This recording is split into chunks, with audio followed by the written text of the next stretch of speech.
Do you ever wonder about magic mechanics that could drastically change during design, or just don't make it?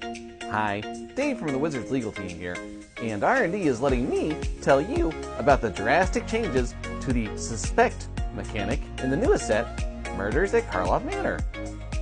The Suspect mechanic was very different in early design. It was originally called Suspicion, and paired with a morph-like mechanic called Mystery. Suspension and Mystery were intended to be the two major mechanics, so the set would have been chock full of these S&M cards. The S&M mechanics were going to be very versatile, so cards in the set with S&M could hit you or your opponent. In the very early design stages, Suspicion acted a lot like Suspect does now, giving creatures a stat bonus. This led to some very aggressive cards and decks, so you knew someone was going to take a beating.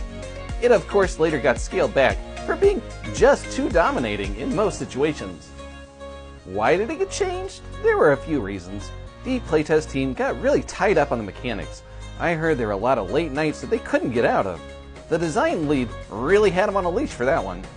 The set color themes that leaned heavily into S&M were just too strong, and people felt good limited decks were chained to the mechanics. Some of the mythics and rares, when played, just forced submissions from the opponents.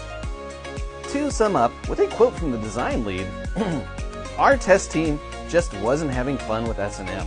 They finished games feeling exhausted and unsatisfied with the play mechanics, and we really wanted them to leave a playtest session begging for more, and that kinda hurts.